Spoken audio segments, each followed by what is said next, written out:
Hey YouTube, today we're out here on the Oldsmobile. Give you a little update here. Let's see, hopefully by now I have posted a video of the C40, and I can tell you after I did the last work on that, my back is destroyed. I took 2 days off because of it. Oops, kind of messed up on that one. But anyways, I'm back on my feet again, so of course we're working on cars. It's good for the back, right? So anyways, I came out here, and since my wheels are out getting sandblasted and whatnot, I figured I'd pull the brakes apart, make sure they're okay before I throw everything back together. So I got the rear drums off. Kind of cool drums, how they got this huge, hopefully you can see with the sunshine. Or, oh jeez, I'm aiming at it, there you go. I got this huge lip on the edge of the drum. It's kind of cool. Neat design. Whew, I'm out of breath. It's kind of hot out here. So, you can see the shoes are, oh, they're probably 50% or so, maybe a little less on this side. They're getting pretty thin, but I'm not going to drive this car a lot, so that should be good for now. I need to remember to get a stud before I put it back together. But I mean, the wheel cylinder doesn't look like it's leaking. It actually looks pretty good shape, just a little dirty, so I'll clean everything up and lubricate the shoe contact points and all that good stuff, and have these drums working like new. And here's the other side. It's the same, wearing pretty even, no big issues. I'm comfortable. Looks like this wheel cylinder probably was leaking a little bit, but it doesn't look like it's horrible, so I'm not going to worry about it for now. There's the drum. Also looks alright. Then I took the front apart here. I'll get you set up. And of course I had to pull the bearings apart to get it out. I believe the drum is pressed onto the center hub. Doesn't look like it is, but it looks like it is. So we pulled it all off together anyway, so we could check out the bearings. Bearings are a little loose, grease is a little dry, so we'll re-grease all the bearings and repack them. Wheel cylinders look good. One thing I thought was kind of cool is, I'm real comfortable with brakes. I've done a ton of drum brakes before, and just looking at the seal on this is kind of cool. It's, if you get close, it's actually a felt seal. I'm used to seeing like rubber lip seals on there. I've never actually seen that before. So I don't know if that is a actual original seal or what, but obviously this car is in pretty good shape, so it's possible it's original, who knows. But I don't know, I just thought that was kind of cool. And then wait till you see the other side. This blew me away. So, I'm not going to spoil it first. Here, first off, when I pulled the center cap off, the center cap was different. It's got this little thing on there, and I always wondered, what is that? You know, I kept seeing it. That's interesting. And the other side didn't have it, so I was like, well, one of them must be a aftermarket replacement part or something. And then I popped it off, and see, get some light in there. I was like, what is all that? It's got a little drive gear and everything in there. I was like, that is weird. I was like, is it to sling grease around or something? And then, oh, sorry for the shaky video, I noticed this little guy here. I was like, that looks like a speedometer drive gear, or a speedometer drive cable, with the weird spring and the star washer and everything. And then I remembered somebody mentioning on one of the forums that these cars had a front drive or front wheel driven speedometer. I was like, what the heck? So I looked behind. And sure enough, I got a speedometer cable running right through the center of the spindle. So that is cool. So as this guy spins, and it's driven by the cap, it just drives the speedometer. I was like, that's kind of neat. So your speedometer won't go crazy when you spin the tires. So I'm going to pull this side apart. Be real careful because I'm obviously not familiar with that little setup, but shouldn't be anything too crazy.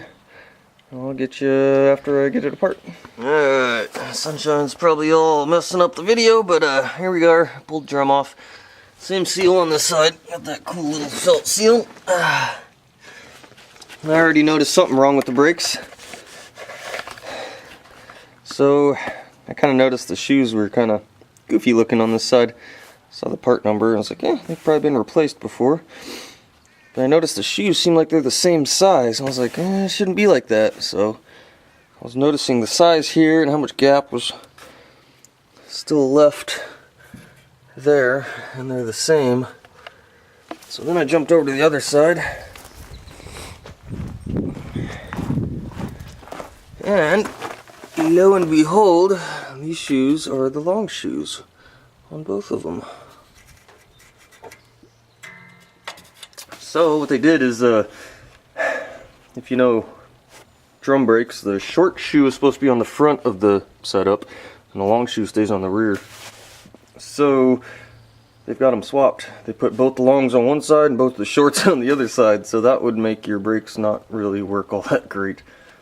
They're supposed to do that because when you hit the brakes, they don't just spread out and make friction and contact. That's part of it, but they also kind of cock sideways and almost like jam themselves and lock into the drum as it spins, kind of like, and then the bottom one goes. So that's kind of how they work. But when you put both the longs on one side and both the shorts on the other side, I don't think they really do that. So alright, we'll be correcting that issue, and hopefully, because these things do have some pretty severe wear marks, like really should get new shoes and turn drums, but I don't think I'm going to spend the money on that, at least not yet. So I'll probably swap things around, get them set up correctly, and then go from there. Hey YouTube, here we are working on the 63 Oldsmobile again. I am on the driver's side right now. As you can see, it's got the speedometer drive gear in there. Not gear, just speedometer drive. But anywho, I got all these cleaned up. Everything's clean, the bearings are all fresh. Everything looks really good.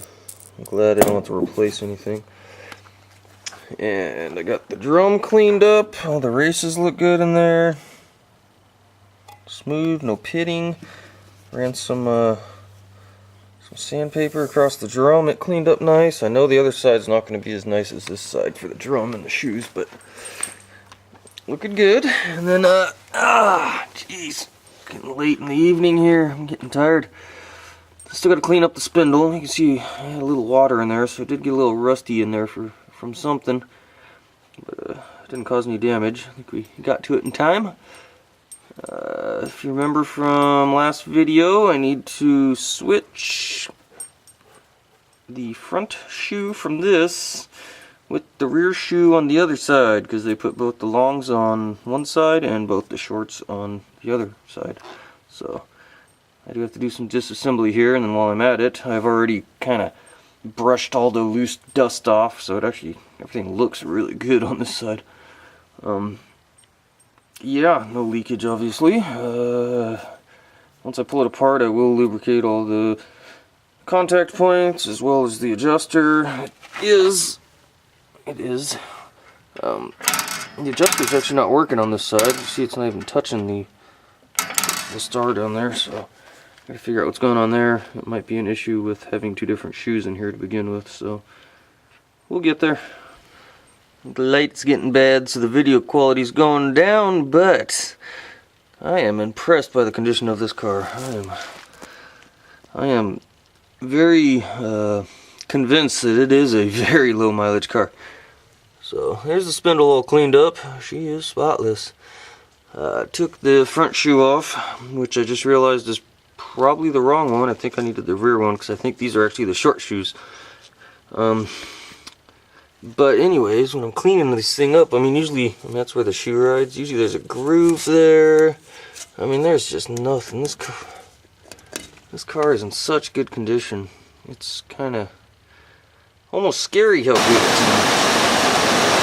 Well, I was going to give you an update on the Oldsmobile. But this rain on this metal roof is so loud, probably can't hear me. It's really coming down. Jeez.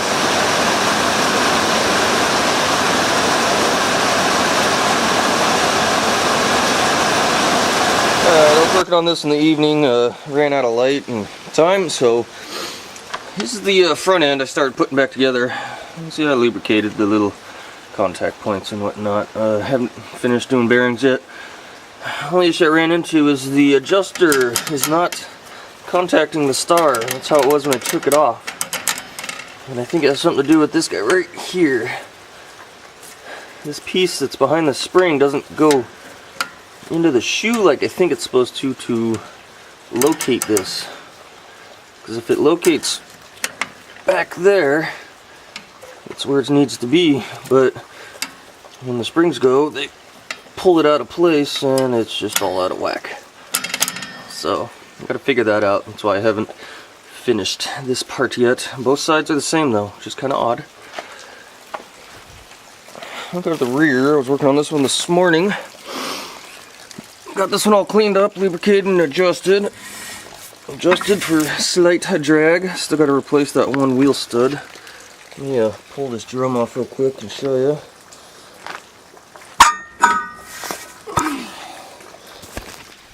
So, just kind of did a quick scuff job on the shoes. Everything's adjusted, lubricated. Just scuffed up the drums a little bit. These should be okay. Working on the other side, I don't need to show you that one because it's the same as this one. Back on the Oldsmobile. I think we are, what are we? Are we 2 weeks into this now? Maybe a week. It might be 2 weeks. Anywho, I think I left off. I was missing one of these on one side, and this side didn't fit correctly. So, search and search and search, and of course you can't find any brake parts for this car, but I did find a kit. I think it listed it as a 63 Starfire, and that's probably not quite correct, but it did have just the pieces I needed in it. So I went ahead on this side and I drilled up this slotted hole up to 375 so that piece fits, and lo and behold, my star adjuster is right where it needs to be now. So now it actually, yeah, I can't get it to turn on my fingers. Now it actually, yeah, see, can you tell? It works. So, this side's done. I'm going to do the same to the other side and then pack all the bearings and put it all back together. And there it is. It's done. Can you tell? Besides wheels and gas tank and a leaky transmission. And yeah, I got the brakes all back together. She's all good. Bearings packed and adjusted and yada yada yada. Got the slight drag going on there. So, we are good to go. I did do a little work on the wheels today, just got them cleaned up and did prepping ready from pour 15 on them. Kind of help seal them up a little bit, get rid of any rust that might have remained after the blasting. Hopefully this week I'll go get some all metal and fill them in, smooth them out, and start painting.